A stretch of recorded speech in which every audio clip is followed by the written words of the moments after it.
The air inside the chamber was thick, charged, electric, almost suffocating. Cameras clicked in rapid succession, the flashes casting harsh, white bursts against the polished wood and marble. The room was filled to capacity, every seat taken, every standing space occupied. Journalists leaned in, whispering behind their notepads, exchanging quick, knowing glances. Lawmakers sat in rigid anticipation, some crossing their arms, others tapping their fingers against the desks, their expressions a mix of amusement, calculation, and barely concealed tension. This wasn't just another hearing, this was a battlefield, and at the center of it all sat Karoline Leavitt. She was still, composed, a picture of control. Her expression betrayed nothing, not nerves, not anticipation, not even satisfaction. Her suit was crisp, her documents stacked neatly before her, untouched. Everything about her posture, the way she held herself, the way she breathed, sent one message: I am ready. Across from her, Alexandria Ocasio-Cortez. AOC leaned back in her chair, her body language almost too casual, too confident, like someone who had done this before and walked away unscathed. She crossed her legs, adjusting the cuff of her blazer with an air of practiced ease. The corner of her mouth curled into that familiar smirk, the one she wore every time she knew the cameras were rolling. For her, this was just another moment in the spotlight. Another opportunity to turn confrontation into political theater. Another chance to frame herself as the defiant voice against a system designed to crush people like her. Karoline didn't acknowledge the smirk. She didn't need to. Instead, she reached forward and adjusted the microphone with the precision of a surgeon. The tiny movement was enough to silence the murmurs. She let the quiet stretch just long enough, let the weight of the moment settle over the room before she spoke. Her voice was crisp, deliberate, razor sharp. Today, she said, her words slicing through the air, we are not talking about personal opinions. We are talking about facts. The chamber stilled. Somewhere in the back, a journalist shifted in their seat, the only sound the quiet rustling of paper. Lawmakers exchanged brief glances, the energy shifting, the game beginning. AOC's smirk didn't waver, but there was a flicker, so brief, so minute that only those looking for it would notice. The cameras zoomed in, locking onto the moment, capturing the tension, recording every detail for the news cycle that would dominate the next 24 hours. Karoline tapped the stack of documents in front of her. She never looked down. She already knew what was in them. She had studied them, memorized them.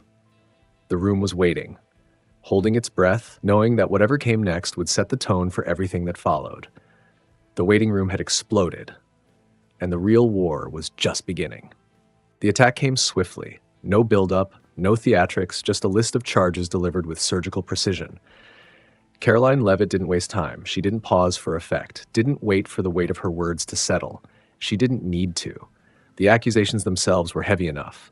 1, she began, her voice steady, clinical. Knowingly hiring an undocumented employee to work in your office. She turned a page.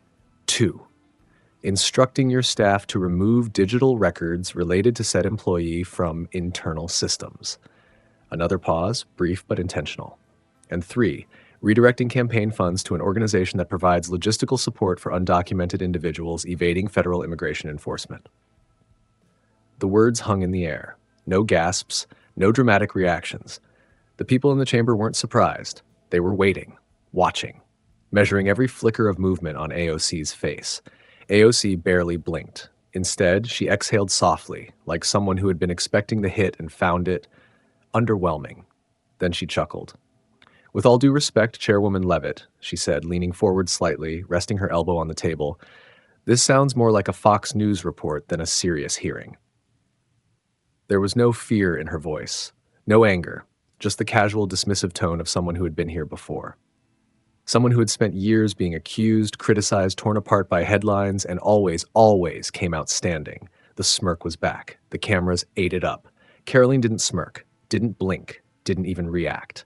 She simply reached out, her fingers brushing the tablet in front of her. A tap. The screen behind her flickered to life, and just like that, the first shot had been fired. The screen behind Karoline illuminated, revealing the image. A young man sat at a desk inside Alexandria Ocasio-Cortez's congressional office, his hands hovering over a keyboard, posture professional, expression expression neutral, his ID clipped to his shirt, the standard issue for staffers working on Capitol Hill. He looked ordinary, unremarkable. Except for one problem: no legal work permit. The words were emblazoned in bold beneath his name: Diego Vega. For a moment, the room remained eerily still. No gasps, no murmurs, no shifting in seats. Just a tense, waiting silence, thick with expectation. Karoline Leavitt didn't move. She didn't glance at the cameras, didn't look to the press gallery to gauge their reaction. She kept her focus steady, locked on one person. "Does this person look familiar to you, Congresswoman?" Her voice was calm, crisp, no theatrics. Just a question, a simple, undeniable question with only one possible answer. All eyes shifted to AOC. She barely glanced at the screen before responding. No hesitation, no flicker of concern, just the same smooth, controlled confidence that had carried her through 1,000 moments like this. "An assistant," she said, voice even, her posture relaxed, like many others. A small shrug, a subtle lean back in her chair. It was a move that had worked before, a tactic honed through years of media battles and committee hearings. Dismiss, downplay, move on. The smirk flickered back to life, the one she wore when she knew millions were watching. Karoline didn't blink. She didn't argue. She didn't press. She simply nodded once, slowly, acknowledging the answer, but making it clear that acknowledgement was not the same as acceptance. Then, without a word, she reached out and tapped her tablet. The screen changed. And just like that, the real trouble began. The screen behind Karoline flickered, shifting from the image of Diego Vega to something far more dangerous. An email, plain white background, standard congressional formatting, no dramatic wording, no excessive language, just a simple, direct message, only a few words, yet damning in its simplicity. "Need to keep Diego. I'll handle the paperwork." That was all it said. But in this room, under these circumstances, it was more than enough. The shift in the chamber was subtle but immediate, a slow inhale from a few lawmakers, a faint rustling of papers, the soft but unmistakable sound of pens scratching against notepads. Reporters instinctively leaned forward, their cameras whirring, their fingers racing over keyboards. The press box, already tense, now buzzed with renewed urgency. This wasn't an accusation. This was evidence. AOC's face was still, unmoving, unrateable. No sharp intake of breath, no furrowed brows. No flicker of hesitation. If anything, she looked almost bored. Then she chuckled. "Context matters," she said smoothly, adjusting the microphone in front of her. "You're cutting to create a story." Her voice was calm, dismissive, controlled. She leaned back slightly in her chair, tilting her head, studying Karoline with a kind of detached amusement, like a teacher watching a student struggle through a problem they didn't understand. The camera zoomed in, capturing every detail of her expression, the subtle curve of her lips, the lack of concern in her eyes. Karoline didn't respond right away. She let the silence settle, let it stretch just long enough to let the weight of the moment sink in. Then she tilted her head slightly, her expression unreadable. "So what's the context here?" she asked, her voice even, measured but laced with something sharp. A congresswoman deliberately bending the law to keep an illegal employee. A loaded question. A trap carefully set. The silence that followed was deafening. For the first time, AOC's smirk faltered, just slightly. Not enough for the average person to notice. But for the journalists in the room, for the lawmakers watching closely, for the cameras that recorded every micro-expression, it was enough. She blinked, then recovered. "You're taking one line from an internal discussion," she said, her tone clipped but steady. "It's misleading." Karoline nodded, as if considering the response. Then, without a word, she reached out and tapped the screen again. The email thread expanded. More messages appeared beneath the first. "We need to keep Diego. I'll handle the paperwork." "We might have an issue. He has no legal documentation. Then don't put anything in the official system. Just keep it internal." The air in the chamber grew heavier. This wasn't just bending the law. This wasn't a misunderstanding. This was deliberate. AOC's jaw tightened, just for a second, before she forced herself to relax. She exhaled sharply. "You're cherry-picking emails to fit your narrative," she said, her voice firm now. "This doesn't prove anything other than the fact that I care about my staff." Karoline cut her off with a raised hand. "No," she said coolly. "It proves that when faced with the reality of the law, you chose to ignore it." The silence stretched again. AOC's fingers drummed lightly against the table, a barely noticeable movement, but one that the cameras caught. A shift in posture, a change in tone. The room had felt different before. But now it felt like something irreversible had begun. Karoline let the moment breathe. Then, with the faintest of smiles, she reached for her tablet again. Let's see what else context can explain. She tapped the screen. And the next revelation hit harder than the first. The screen shifted again. Another message, another piece of evidence. This one was shorter than the last, but somehow it was even worse. Delete all data on Diego from the system. Immediately. No explanation, no room for interpretation. Just a command. Direct, urgent, absolute. The air inside the chamber thickened. No one spoke. No one moved. The weight of the words hung heavy, and though the journalists had been scribbling furiously just moments before, now even their pens had stilled. The only sound was the quiet whirring of cameras adjusting their focus, zooming in on the screen, on AOC, on her hands. Karoline saw it before anyone else. A barely noticeable movement. AOC's fingers, resting on the table, curled inward. Not a fist, not enough for anyone in the audience to gasp or take note, but enough for Karoline to know that the hit had landed, that for the first time since the hearing began, AOC felt it. She had taken attacks before. She had brushed off accusations, turned hearings into viral moments, outmaneuvered opponents with wit and defiance. But this wasn't just an allegation. This was proof. Karoline waited, just for a second, letting the silence settle, letting the weight of the moment stretch. Then she finally spoke. Her voice was sharp, precise. Did you order the data to be deleted? AOC's head lifted slightly. Her expression didn't change. Not at first. She met Karoline's gaze, unwavering, still in control. Then she shook her head. No. One word. Quick. Absolute. And yet, something about it was off. Too quick. A practiced answer.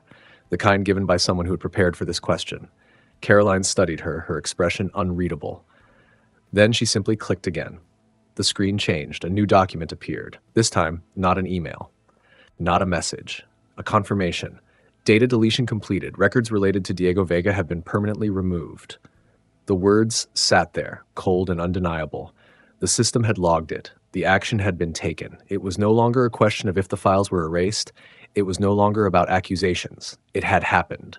And now AOC had two choices: lie or explain the unexplainable. The silence stretched longer this time. Karoline said nothing. She didn't need to. The chamber felt different now. Before, there had been tension, but the kind that came with a fight, with the thrill of battle. Now it was something else. Now it felt like something was beginning to break. AOC's jaw tightened, just slightly. Her hand, the one that had clenched before, relaxed. Deliberate. Controlled. A signal that she was still in command, that she wouldn't be rattled. Then, finally, she exhaled. There are hundreds of document requests processed in my office. Well, she said smoothly. Things get archived, deleted, moved, sometimes by staff, sometimes automatically. That doesn't mean I gave the order. Her voice was steady, measured, but it wasn't the words that mattered. It was the pause before them. Just long enough for the cameras to catch, just long enough for the journalists to pick up on. Karoline leaned forward slightly, her gaze unshaken. Then who gave the order? Another silence, this time even longer. AOC's lips parted, but no immediate answer came. Because the truth was simple. If it wasn't her, then someone in her office had done it for her. And either way, that was a problem. The screen changed again. This time it wasn't an email. It wasn't a message. It was money. Rows of transactions filled the display, each line a quiet, calculated movement of funds, digital footprints leading from one place to another. The numbers were clean, clinical, no emotion, no opinions, just data. At the bottom, the total flashed in bold. $2 million. Karoline let the number settle, let the weight of it seep into the room. Then she spoke. These are transfers from your campaign fund, she said evenly. Direct payments to an organization called Justice Forward. She paused, flipping through her folder, even though she didn't need to. She already knew what came next. The issue, she continued, is that Justice Forward isn't just any nonprofit. It is an organization that, according to its own financial disclosures, provides logistical and legal support to undocumented individuals actively avoiding federal immigration enforcement. The words cut through the chamber like a scalpel. This wasn't just a political talking point anymore. This wasn't about speeches or sound bites. This was real money. real intent, real consequences. AOC leaned back in her chair, crossing her arms. She didn't look rattled. Not yet. Justice Forward is a human rights organization, she said smoothly, her tone controlled, as if she were reciting something she had said 100 times before. Karoline didn't blink. She simply tilted her head slightly. Then why? She asked, voice sharp, deliberate. Does their own internal documents state that their primary role is, she glanced at the screen, reading the words aloud, protecting client information from federal detection? For the first time, the atmosphere changed. This was no longer a debate. This was a trial. The chamber shifted. This time, the attack didn't come from a document or a financial record. It came from a person. The screen behind Karoline flickered again, but instead of another damning email or a transaction record, a live video feed appeared. A man sat in front of a plain, neutral background. No distractions, no noise, just him. And the truth he was about to deliver. He had worked for AOC, not as a low-level staffer, not as an intern who could be dismissed as irrelevant, a former senior aide, someone who had been inside the room when decisions were made. And now, he was here to speak. The room fell into complete silence. Even the journalists who had spent the last hour frantically scribbling notes and firing off live tweets froze. They knew what this meant. Testimony like this wasn't speculation. It wasn't an accusation thrown around by political opponents. It was evidence. The man inhaled, slow and steady. Then he spoke. I was ordered to delete all records related to Diego Vega to avoid legal trouble. The words landed with surgical precision. This wasn't a vague implication. It was direct, unfiltered, damning. Someone had given that order. And now everyone in the room was staring at the one person who could have done it, AOC. For the first time, something changed. She didn't lean back in her chair this time to offer a casual smirk or an immediate rebuttal. For just a fraction of a second, she froze. A shift in her expression. Small, nearly imperceptible. But it was there, and the cameras caught it. A flicker of tension in her jaw, a quick inhale that wasn't meant to be noticed. It lasted less than a second, but it was enough. Karoline saw it. She knew that expression. She had seen it before, not just in politics, but in the courtroom. It wasn't anger. It wasn't defiance. It was realization. The moment when someone understands fully and completely that the ground beneath them is no longer solid, that they are losing control of the narrative. Karoline didn't rush. She didn't press immediately. She let the silence stretch. She let AOC sit in it.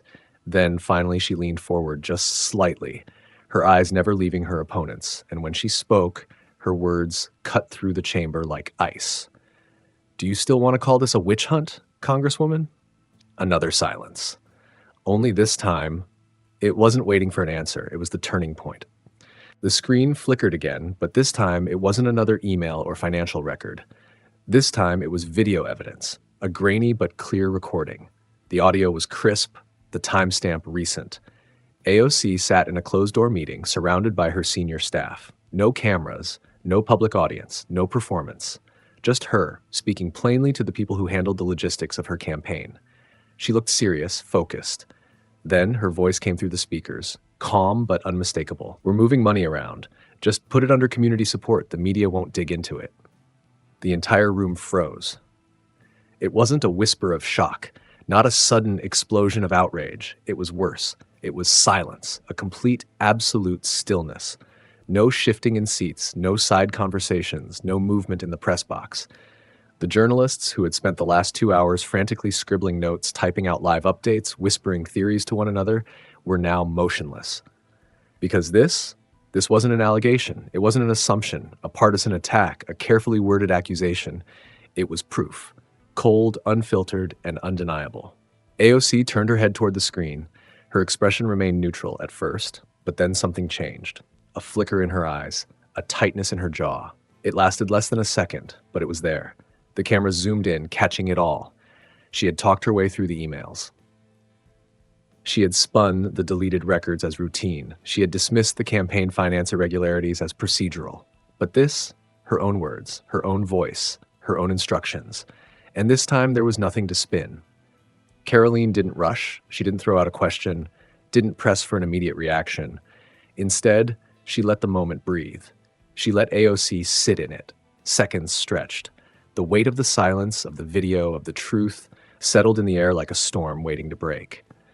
Then, finally, Karoline leaned forward, her voice steady, controlled. "Congresswoman," she said, her words slicing through the silence, "would you like to explain this?" No response. AOC's lips parted slightly as if she were about to speak, but then she stopped. Because what could she say? There was no context that could fix this, no excuse that could erase it, no way to argue with her own voice. And for the first time in her career, she had no words. The chamber was silent, the kind of silence that didn't come from a lack of words, but from the weight of what had just been spoken. Karoline Leavitt sat still, composed, her expression giving nothing away. Across from her, AOC was no longer smirking. The fight, the fire. It was still in her eyes, but something had shifted. She knew what was coming next. Karoline straightened her posture, her gaze locking onto her opponent's. Then, in a voice as calm and sharp as a blade, she spoke. Based on the evidence presented, the committee recommends that the Department of Justice open a criminal investigation on charges of, she paused, not for theatrics, but for impact, obstruction of a federal investigation, embezzlement of campaign funds, illegal employment. Each charge landed like a hammer, the weight of them hung in the air, pressing down on the room, on the moment, on AOC herself. Her hands clenched on the table.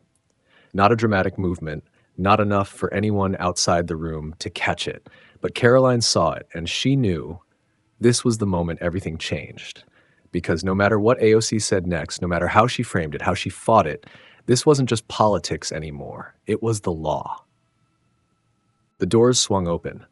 AOC stepped out into a wall of reporters, microphones shoved toward her. Flashbulbs exploded in rapid succession. The noise was deafening, a storm of shouted questions, overlapping voices, the chaotic frenzy of a political giant brought to her knees.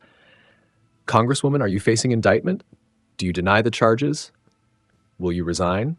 She didn't answer. She moved forward, head high, but her steps were faster than usual. Too fast. The confidence was still there. It had to be, but the cracks were impossible to ignore. This wasn't like before. This time, she wasn't in control of the narrative. Karoline Leavitt, meanwhile, left through a different exit. No cameras, no reporters, no spectacle. She didn't need to say anything more.